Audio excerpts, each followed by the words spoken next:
在将近4000公尺的高山顶上，很难不被大自然雄浑壮丽的景色所震撼，而且深受感动。过去10年来，我们走访世界7大洲，近60国，记录地球即将消逝的奇景与其中的生命故事。但一场肺炎疫情改变了全人类的生活，最明显的是，我们每个人都回到了自己生长的土地。650万年前，台湾在频繁地震与板块挤压下诞生，折叠出复杂的地貌，孕育了特有的物种。这是福尔摩沙的自然奇迹。我们用500多天的时间，从海角到山巅，一步步贴近这片土地的呼吸。但熟悉的家园正迅速地改变，极端气候与过度开发，除了我们人类，在这座美丽岛上的其他生命，从没有像现在这般脆弱无助。拯救已是刻不容缓，我们必须守护那些需要被保护的生命。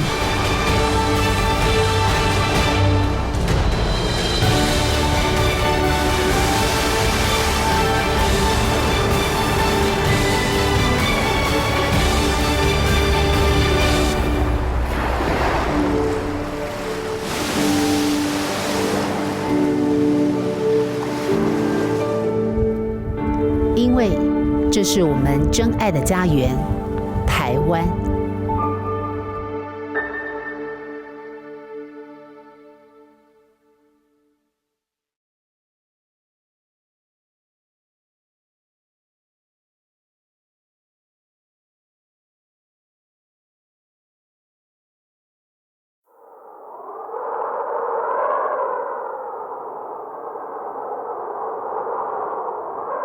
与他们相比，居住在这座岛屿的每一个人都只是过客。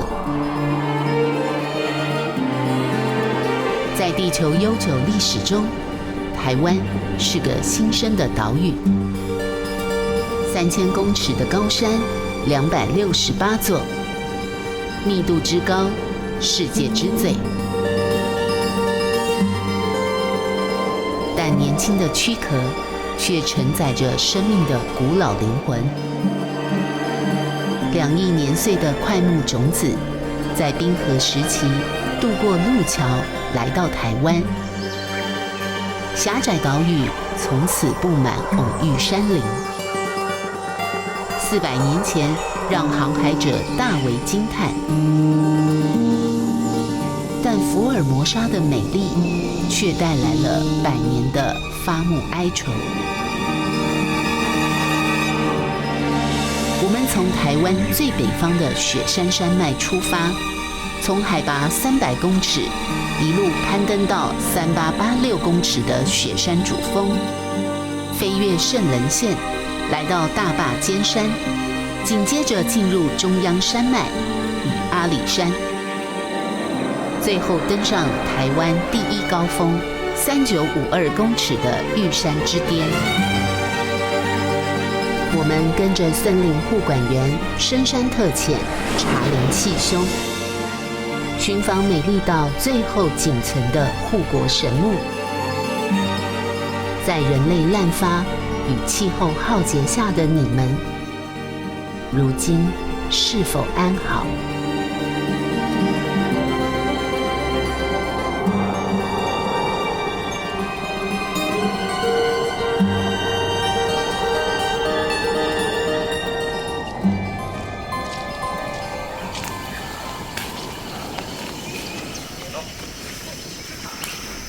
初冬，空气湿冷凝重，绝不是登山的好时机。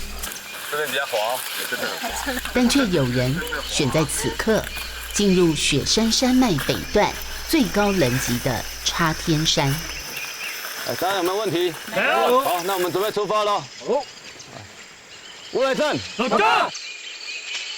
这5个平均年龄30岁的年轻人，来自四面八方，但他们有一个共同身份，那就是台湾山林的守护者——森林护管员。就看到你们每一个人的背包都好大 K 哦，都30以上了。呵呵。森林护管员一次入山巡查的特遣行动，通常要5天4夜，20-30公斤的行囊是基本配备。他们更要应付台湾高山各式各样的严峻挑战。你平常都走这种路吗？差不多。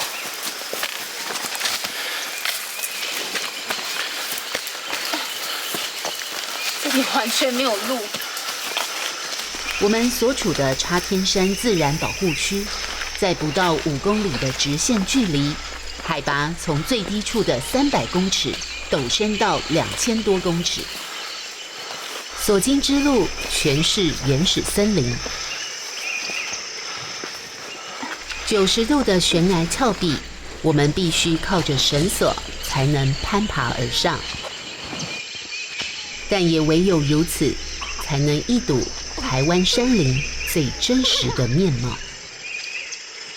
好，那我们出发过去调查这一颗。大家兄弟们，动作啦！大伙不畏艰险，冒险攀爬的目的只有一个，就是在这样人烟罕至的深山，默默地记录、探访着台湾原始森林。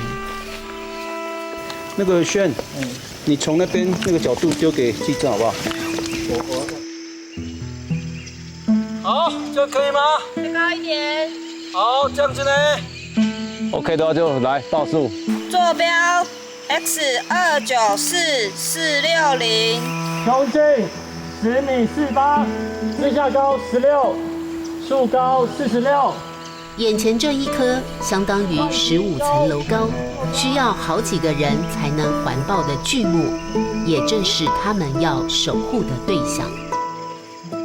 2020年这边发生了数十起的盗伐的案件，它的树龄应该就都有1000多年。那像是这个部分的话，就是会容易产生像树瘤的地方，那这是比较小的一点。那如果大颗一点的话，那当然不会把它整个锯下来，然后卖到艺品店，大概可以卖到10多万这样子。红块与扁柏，世界级的珍贵树种，高耸巨大，最喜欢长在1800到2500公尺高的雨雾山区。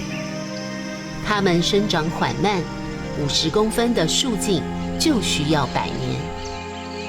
眼前这棵巨木，估计超过1000岁。插天山保护区的中心就是知名的拉拉山。拉拉在泰雅族语里有美丽之意，而所处的地区叫做巴林，意思是快木。拉拉山就是拥有快木的美丽高山，但原产于北美和日本高纬度的温带针叶林，为何会在台湾的高山上出现？2亿年前呢，整个是盘古大陆快木的老祖宗，就是在亚洲跟北美洲相连的那个地方，7000万年以来裂开来，就分成2大支系，一支跑到北美，一支就沿着日本到中国的这个沿海这边。可是后来东海下陷，中国的快木就消失了，那就存在哪里？存在在日本，然后从日本呢再到台湾来。台湾上次冰河时期，气温大概掉了10几度左右嘛，就大量的生物就迁徙来台湾。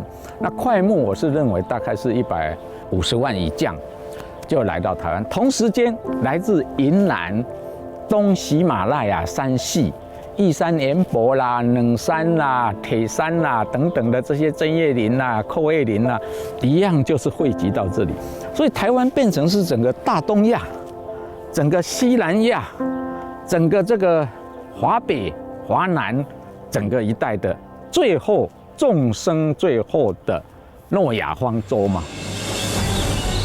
纵横台湾山林，研究植被物种长达46年的生态学家，也是台湾森林保育行动的先锋者陈玉峰教授，为我们解开了台湾快木林的身世谜团。原来亚热带的台湾，在冰河时期是众多生物的庇护所。现存于七家湾溪极度濒危的国宝鱼樱花钩吻龟，也是冰河结遗生物。而当冰河期结束，温度上升，快木一族就一路爬升到中高海拔的云雾带落地生根，成为台湾特有种，就此度过了100万年。山峦层叠，云海深处就是古老快木的原乡，也正是群山之岛的命脉。台湾本身就是很奇特的，照理说这个位置是地球的半沙漠的地带，但是因为它台湾岛又是恰好有4000公尺的，也就是说台湾是靠着自立自强来的。台湾如果没有山，就像人没有鼻子一样了。那有了山以后，它自己挡住了东北季风、西南气流，它创造自己的降雨带。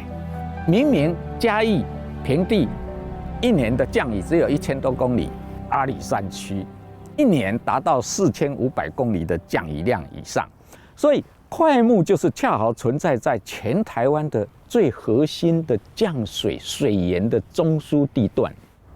如果没有树，台湾的山会变成怎样？造山运动上来，崩塌下去，造山运动崩塌下去，它会完全依照物理的定律，就是大大小小的金字塔，268座的3000公尺的山，150万年来，森林植物进来了，所以有了森林，台湾的山地体越来越稳定。快木林就是台湾。要探索国土命脉，要找寻那1000年以来守护岛屿的力量，我们必须要追溯神木之乡阿里山。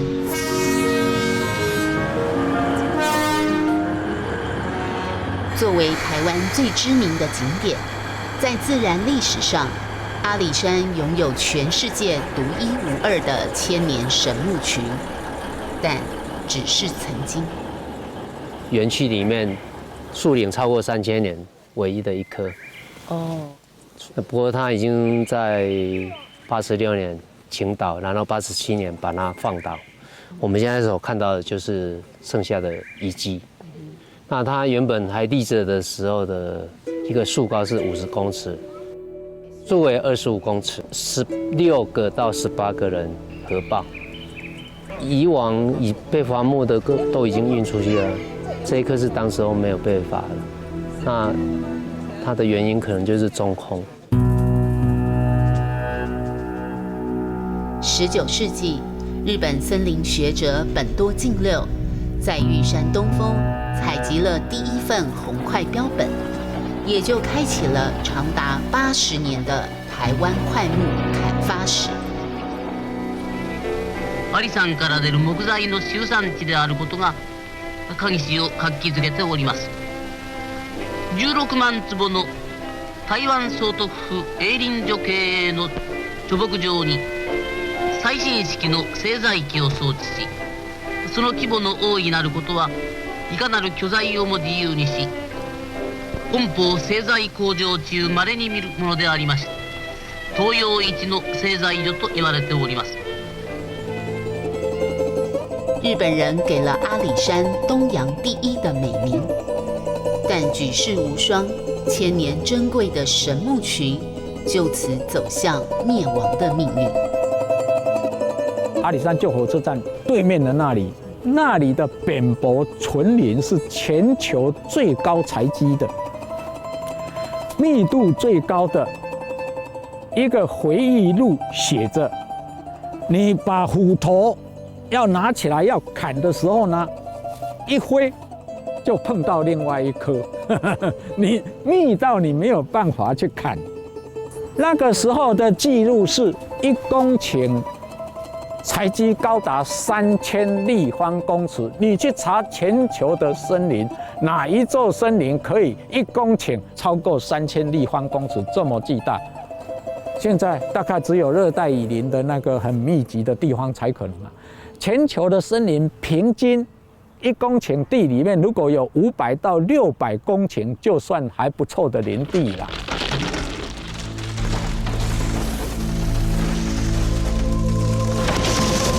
一棵棵千年神木因为美丽而倒下，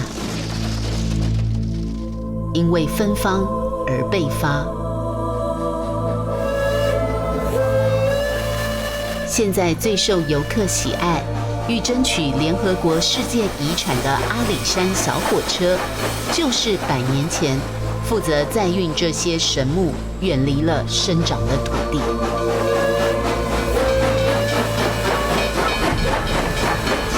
日本明治神宫前的大鸟居，顶天立地的巨木，正是来自台湾的阿里山。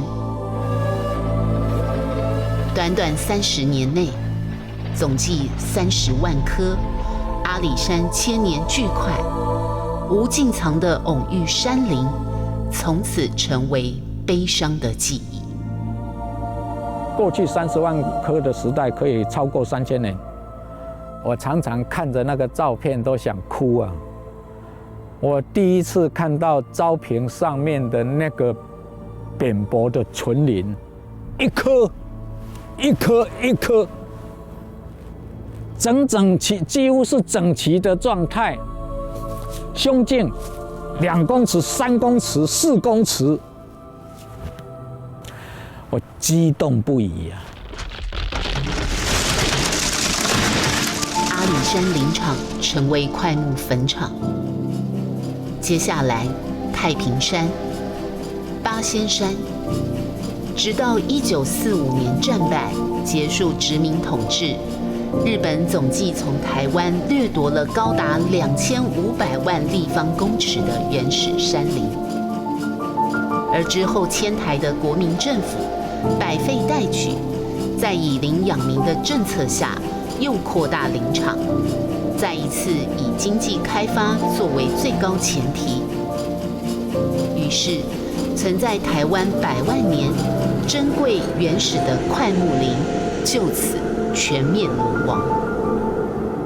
快木，日本人砍1份，国民党时代砍10份，就剩下凄然的一小块，主要的快木林的林带都没有。全台湾应该有的原始的快木林大概有2500万到3000万棵，现在大概剩下不到有没有1-2万棵，我不知道了啊。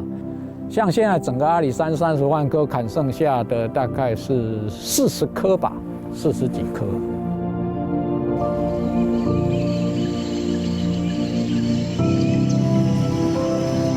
眼前这一棵参天的大树，它的名字叫做千岁块，它的高度有35公尺，相当于12层楼高，而它的树围更长达11公尺，要8个大人环抱才行。千岁块也是目前阿里山巨木群最后剩下3棵树龄超过2000年的巨木之一。如今的阿里山，仅存的几棵千年快木，当时都是被日人认为林相不佳，才幸运地躲过刀斧宰割，存活下来。100年后的今天，我们也只能在一片人工柳杉林中，找寻着残破的巨大树头，缅怀着阿里山神木群曾有的挺拔壮丽。这个是以前伐木留下来树根的根系，然后因为有腐朽，所以形成一个中空。这个树头的洞都已经这么大，我们这里面可以容纳好几个人哦。大概这样子看起来5、6个河坝吧。所以可以想见，在它被砍伐之前，这一棵神木有多巨大了。大概也是1000年以上的巨木。日本人在现场建立了一座树林塔，以示对神木的敬畏。只是树若有灵，在这片土地存在数千年的他们，看着这群只贪图木材的人类，又会是怎样的心情？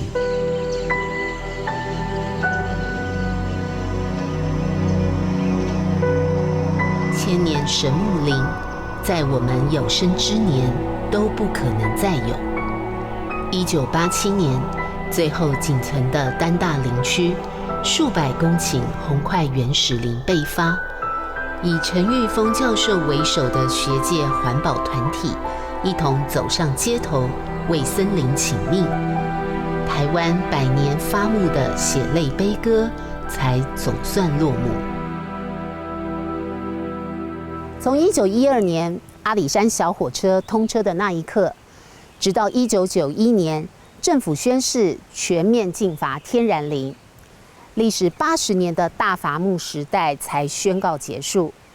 台湾森林终于获得喘息的机会，而当时作为运输木材的通道，现在也成了游憩的观光路线。像是这一条是通往大霸尖山的大陆林道，横跨了新竹和苗栗，当年就是作为运输快木的林业道路。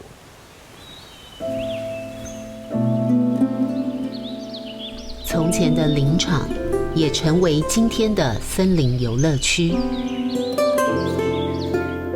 山林占了台湾70%的面积，原本存在216万公顷的原始森林，可怜的只剩下一半。20世纪的台湾山林史就是一部发快史，但近100年的沧桑，却逐渐被这片土地的人民所遗忘。我们急于寻找在400年前让航海者惊叹的福尔摩沙，美丽之岛的原始容颜，如今还存在哪里？那会是在更高耸、更艰险、人类更难抵达的地方。台湾第2高峰雪山，这一段就要60度的坡，会让你喘不过气的坡。所以这个就是著名的雪山窟坡吗？这一段就是雪山窟坡，而且是60度的陡上，自己可以听到自己喘气的声音。真的。在人称雪山神龙的雪霸保育志工吴俊德带领下，经过1天1夜、长达15个小时的步行，我们终于抵达了万年之前冰河造访台湾留下的最高遗迹——雪山圈谷。圆弧状的巨大圈谷是山岳冰川的源头，也是最典型的冰河风景。美丽、壮阔，震撼着每一个低头造访的登山者们。这里以前就是冰河时期了，现在留下的冰斗地形。地球曾经历过至少5次的冰河时期，最近的一次距今约1万年前。同纬度的亚热带其他地区都没有冰河的存在，但是台湾高山超过3000公尺，高度给了冰河形成的条件，也造就了从低海拔阔叶林到高山针叶林与冻原的多元生态。台湾拥有全世界独一无二的地质景观，但我们要探访的生物庇护所还隐藏在雪山云雾深处。越过海拔3886公尺的雪山主峰后，在我们前方，有着挑战勇气与体能的双重考验。这个地段算是比较有风险的，因为可以看到它都是岩石组成，而且它就是只有一个斜坡面，踏点比较少。就曾经有山友就曾经在这个地方，一个跨过去没有踩好，就一路往下滑，滑了10几公尺。这里是要手脚并用，要手脚并用。看我们因为装备比较多，所以现在真的要比较小心一点。如果你抓不到点的话，我可以拉你。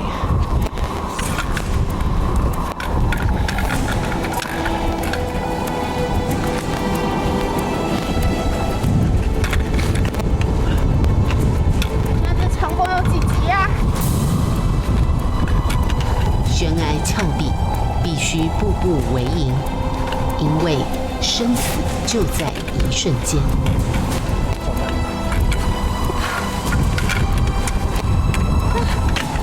那接下来我们就是要挑战我们眼前的这个碎石坡，这个坡的坡度大概50-60度，它的长度看起来是不到1公里，它不断的有石头从上方在崩落，所以它这一段都是一个碎石的状态，有大有小，所以我们每一个踏点都要踩稳之后，再慢慢的往上升，要特别注意安全。所以其实这就是学主，然后一直到翠池来回的必经之路。那我们就一步一脚印。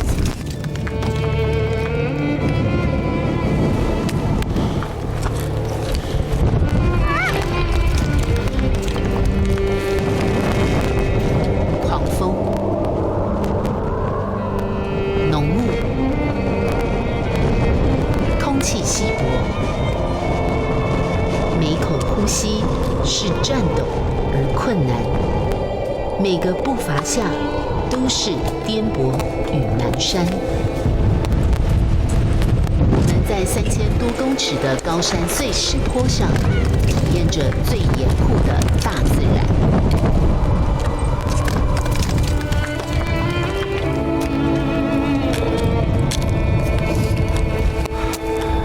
很冻，而且很陡。天然的壁垒考验着人的意志与体力能耐，但或许就是要如此艰险，才能阻挡我们开发的脚步。或许就是要这样难以亲近，才能浇熄人类无穷的贪欲。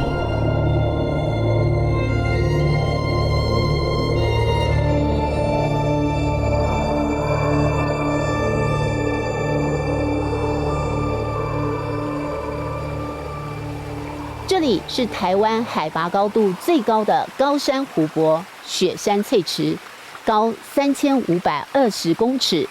它是冰河时期的冰斗湖遗迹，终年的活水是大安溪上游的源头，而这里的地形和气候更让它成为台湾玉山圆柏最大、最古老，而且是最后仅存的乔木纯林生育地。因此，雪山翠池也被称为是玉山圆柏的神圣殿堂。时而挺立，时而盘曲，生长在强风、严寒、贫瘠的绝顶山峰。玉山圆柏，自然界最坚毅的生命，以一种傲视群雄之姿，站上了台湾屋脊。它与檜木同属柏科，身上都留着古老的基因。巨大的身形代表着苍老的生命。现在所看的这棵玉山圆柏，玉山圆柏的生长，它树茎要到13公分，就要300年。那你看看它的侧枝就有300年，所以它的主枝干都上千年。所以我眼前这一棵玉山圆柏1000岁就已经1000岁了，超过1000岁。我们现在眼前看到的这一株玉山圆柏，它也不过一个手掌大，就有300年。你说这一棵看起来像是小树，它的树龄就要300年， 300年，有300年的树龄。这棵树它也是有近3000年，因为你看它那个树头，大概需要3个人才能环抱，已经接近2公尺了。哇！而且这株的树高也将近30公尺，只有我们2个大概只能绕这个面而已，只能半圈。半圈。玉山圆柏的树径每增加1公分，需要22.8年的时间，生长速度非常缓慢。我们缓步在这片古老庄严的圆柏圣堂，呼吸着神木们数千年来始终如一的芬芳吐纳。我们今天要拜访的主要的主角，3800多岁，将近4000岁的，就是这棵玉山圆柏，非常的一个雄伟。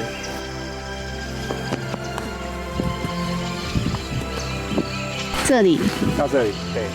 然后在这边，一个人，2个人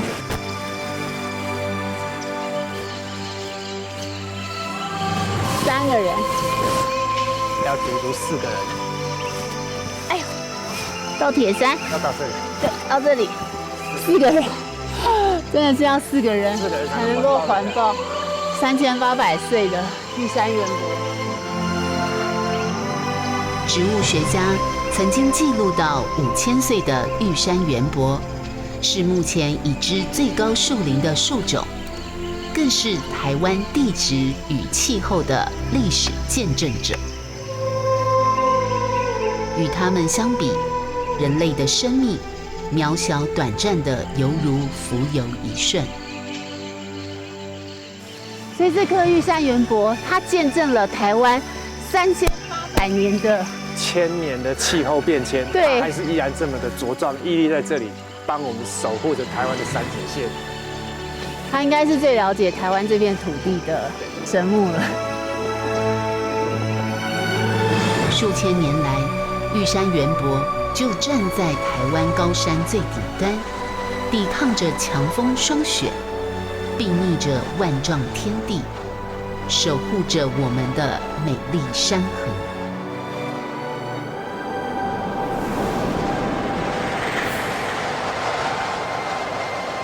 但当海拔下降1000公尺的深山野岭，残存的红桧与扁柏神木们仍旧面临无情的砍伐。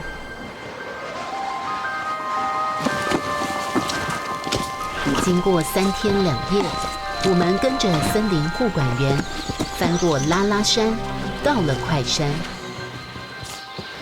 中高海拔的雾林带，冬天多雨潮湿，原本就陡峭的山坡变得更加泥泞不堪。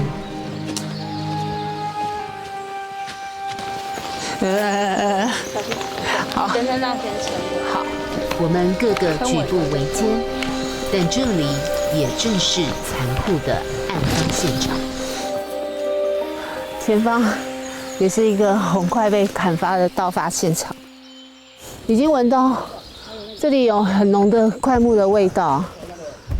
前方这个倒立的红桧，但是可以看到它整个树干的部分都已经被切割出一个块一块，这就是山老鼠的杰作。在一般人难以抵达的深山，一棵巨大红桧就这样被连根翻倒。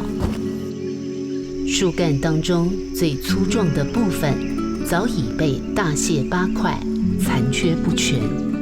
可以看到这边的断面，然后在我们眼前这里就一个一个的这种锯成脚材。对，这一块一块都是桧木。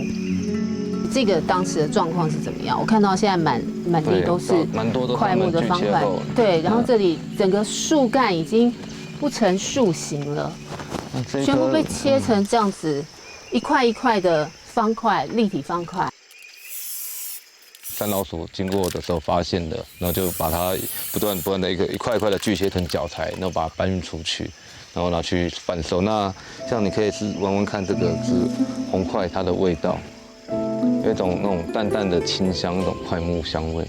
真的，就是山老鼠最喜欢盗伐的对象，就是我们台湾珍贵的红桧。千年巨木遭到锯切惨死，但悲剧不止一桩。这是一个盗伐现场，这一棵是非常大的，至少有2公尺以上。它已经锯切蛮多脚，它应该有运出去的好几。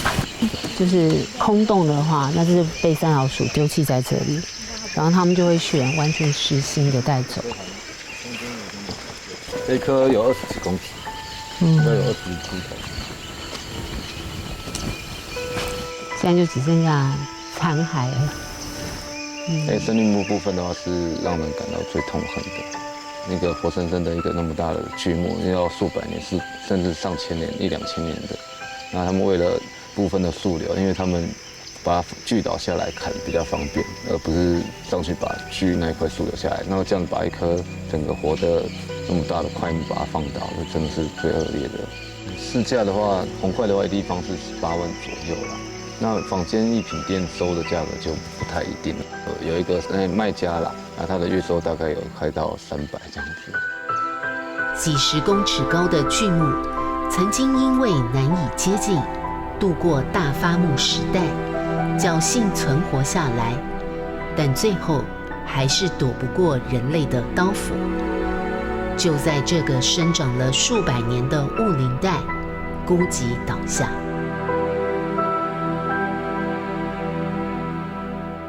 这一区都是存放我们竹东工作站的查扣的赃物了。100年到103年这段时间，因为坊间呢盛传牛樟芝有治疗癌症的疗效，山上盗伐很严重。新竹林管处辖区的这座秘密仓库，摆放的全是查缉到的国宝级赃木。但不敢相信的是，短短4年，偌大的空间竟然已经被塞满。网袋里面的一包大概都超过1吨啊，所以可以看到，在这里这个仓库，光是竹东工作站的仓库，就已经有这么多袋牛樟。我们查获最多的50几吨的牛樟，那我们用3个40尺的货柜把它运回来。这边放的牛樟木大概有200多吨，280吨左右，等于快要300吨。对。当年牛樟芝的热潮，导致牛樟被大量盗伐，如今已经濒临绝种。而近几年，树瘤艺品价格高昂，桧木林就跟着遭殃。这些树瘤啊，就是在2020年1月啊，我们根据线报在五峰乡的桃山就拦查了2部车子。像这个就是红桧跟扁柏，那这一堆是在他们车上查获的8块。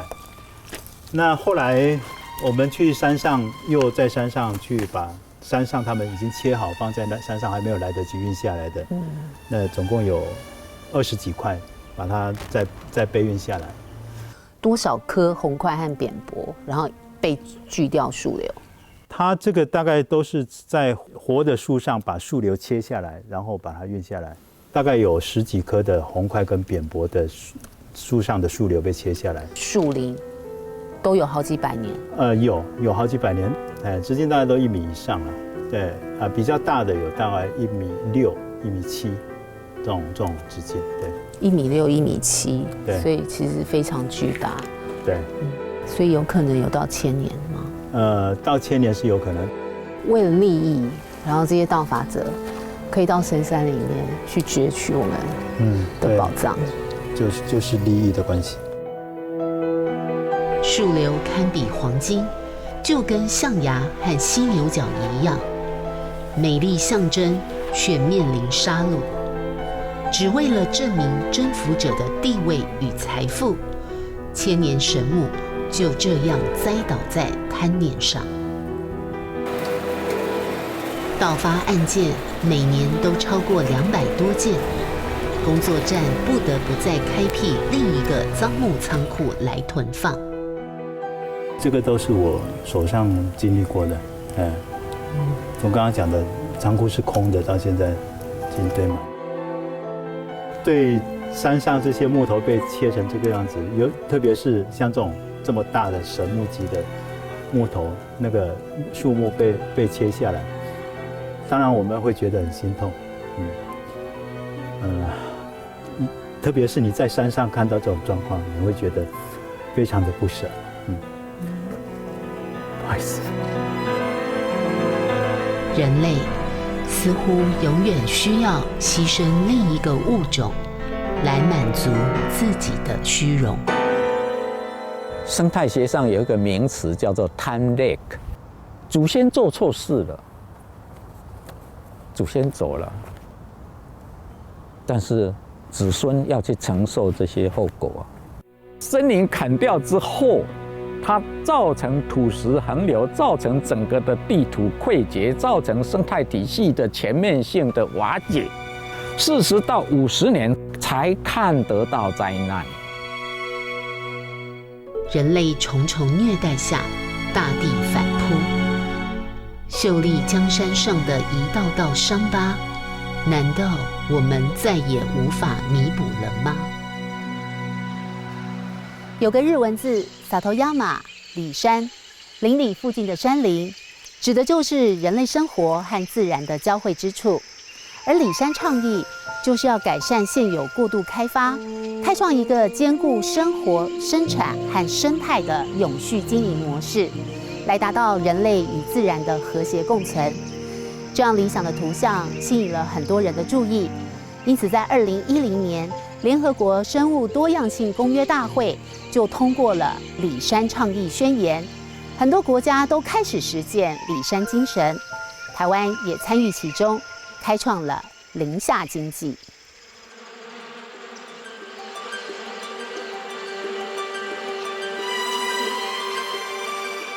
烟熏是让稳定它，现在不会害怕了。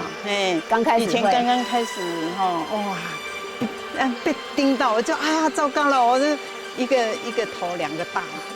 今年73岁的赛夏族人窦莹妹，2年前回到部落家乡，开始了她的养蜂人生。这也正是与山林共生的里山根经济。全球的这些森林每一年以非常大面积的速度在消失当中，有一个很重要的原因就是居住在这森林里或者是森林周边的人，他的生计没有被照顾到。贫穷的山村就是一个盗伐最容易发生的地方。我们要怎么样让居住在这片森林周边的这些山村或者是部落，可以因为这片森林而获益？从前被保育团体认为是森林刽子手的主管机关林务局，如今角色翻转为保育的带动者，辅导多个部落共同实践里山精神。这个整片的山林呢，当时在1902年南庄事件之后，日本人那个时候就进来了，整个嘉里山一直砍过去，到关雾那个地方，整个都砍进去了。这片嘉里山路在日据时代是伐木林场，后来又沦为盗发地。知名导演也是赛夏族长老的根志优，这几年就和族人们组成赛夏林业合作社，发展林下经济。封起来就 OK 了。香菇啊，这是早上采的。早上采的半干了，你闻闻看。这个冬菇。冬菇比较厚，这是最好的了。最好的冬菇。对。有土地的味道。这个要烘到差不多到天亮。从养蜜蜂到种植香菇，赛夏部落成了原住民合作社最成功的典范。族人也受林务局委托，组成巡山队，维护嘉里山区。来，那个因为经济大幅改善，盗伐事件也销声匿迹，而这一切的改变，都是森林的庇荫。你现在这里有多少蜂箱？对，差不多有20-30箱。所以你现在这里可能有好几万只蜜蜂，好多员工在这里啊。对，我们的生产做得很好，也很感谢祖先，谨记要我们守住山林。我们平均是每个人的月收入呢，这不到6000块。这2-3年，平均每个人的月收入已经快达到1万了。我觉得真的消弭贫穷，没有一个人愿意，当你生活过得好，还要去犯法的。我们过去我们叫林务局叫哈问，现在我们都叫天使我自己也在想说，当初如果没有去做这些太多的砍伐，我想今天会是一个什么样壮观的景象？我其实自己脑海中也在想象啊。但是毕竟历史没有办法倒转，完全从现在的角度去批判未必公允啊。但是至少可以提供给我们一个非常好的借鉴。森林对我们的价值，它绝对不是只有木材生产单一项。官民合作，极力弥补上个世纪肆意砍伐的恶行。但台湾森林的命运真的就平顺了吗？我们现在就到了黑森林的入口，可是我们现在发现一个黑森林入口的冷杉怎么全部都变成焦黑一片。2019年小年夜，一场大火烧到这里，是被火烧掉的。就是到这里，就是烧掉这里。对，你可以看到这边很明显的界限，对，烧到这里而已。对，像这里就是都已经被火纹身的，对那个残木了。当时大火烧掉的面积也是10公顷，就很神奇的，就在黑森林的入口边界这里，然后火势突然风向转变，整个往下延烧。如果风势没有转向的话，那我们现在仅存的最大的台湾冷杉纯林，可能就要消失。走入山林真的要谨慎用火，所以其实是人为的原因。对，有可能是没有熄灭的余烬。台湾冷杉是台湾特有的冰河结遗针叶树种，历经100万年的竞争与演化，在3000公尺高的雪山形成最大的原始纯林黑森林。但人类的一个无心过错，几乎毁了一片圣地。就在这个黑森林入口，就遇到一只长鬃山羊。大火刚烧过，它怎么会在这里？它就起身，而且回头看了我一下，那种感觉好像说，想要带着我走进它的家里。哇，这里就是长鬃山羊的家，你看里面还有昨天晚上可能睡过的痕迹。哦。对一只小山羊而言，冷杉即使干枯了，但树洞依旧是避风港。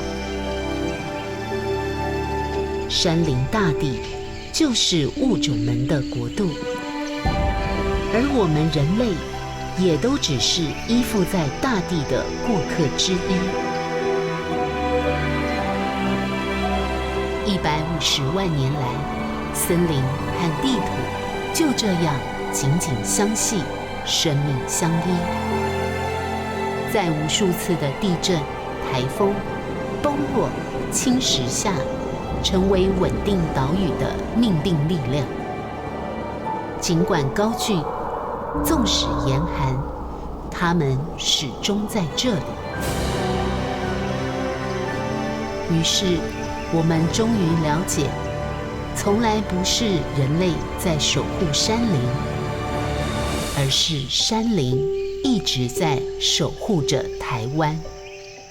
玉山渊博帮我们牢牢的固守在台湾的第一线上，做好了很好的水土保持，我们才有这样美丽的一个山林的景观可以看得到。当山林开垦的时候，你有没有去思考到山林会不会破坏？森林里面所有任何的植物，它有它应有的生命跟它的功能。人本来就是森林中的一份子，你不可以脱离这个森林。一颗大红块一年产生了200多万粒，这么多的种子，只有极少数的，甚至于是个位数的，变成那样的大树。块木就是神机的神机的神机，捍卫整个生态体系。我们从来没有在抢救山林，是山林给我们机会。我何其盼望我们的子子孙孙跟我们一样，可以看到这一片天造地设、震撼的自然。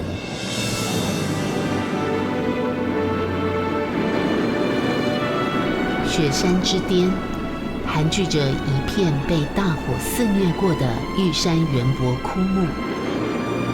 30年前，同样因为登山客用火不慎而付之一炬。一个历经凛冽风霜、存世千年的物种，就此成为闻名的余烬。玉山圆柏将最美的身影遗留在山石之间，历史功过交付给了旷远的神秘。人类因无所敬仰而浅薄，神木因身后空虚而孤寂。风声呼啸下，似乎能听见他们的呜咽与叹息。福尔摩沙的子民们，你是否听见了？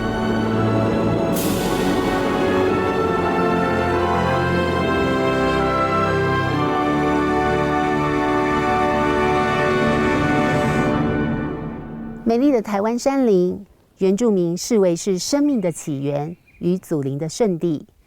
但其实对每一个台湾子民来说，山林就是我们的母亲。土地、空气、水源，所有我们生存必须的元素，都是山林提供。而人类就是从山林走出来的。在走过近100年的伐木历史工业后，我们现在每一个人都可以亲近高山与森林。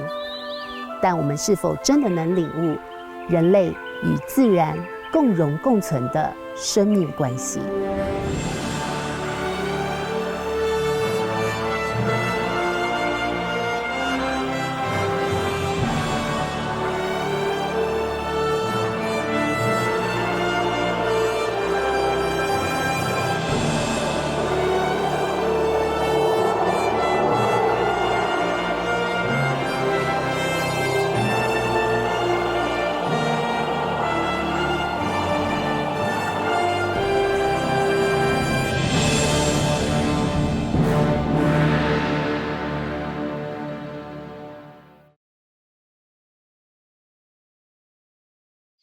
蓊郁山林是台湾的国土命脉，更是对抗暖化的利器。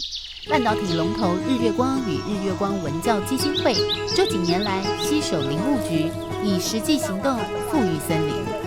我们日月光文教基金会对造林工作是非常的重视，先进国家都是拼命在造林，因为林木可以吸收二氧化碳，换出氧气，减低我们的温室效应，滋养水分，改变这个生态，有更好的环境来生活。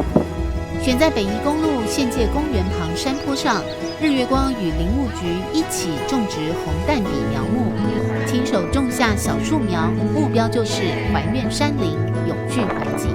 我们答应了台湾社会有30年的环境保护。我们在当时呢，已经有了2万吨的中水回收厂。环境保护、节能省碳的想法扩张到整个台湾的社会，就是还原山林我们开始植树，又认了大概14个公顷的地，种了大概26000树。这一次呢，我们就找到罗东。罗东的话，同样的，我们大概也是认了12公顷，2万多棵的树。除了企业竞争力、赚钱、盈利，与对于环境的保护，取之于社会，取之于大地，你要怎么保护它，让它有序经营？日月光长期认养国有地造林，种植的包括台湾原生种，也特别选择濒临绝种和能净化空气的树种。科技大厂为气候变迁与环境永续尽一份心力，也期许能激发更大的社会影响力。东森新闻综合报道。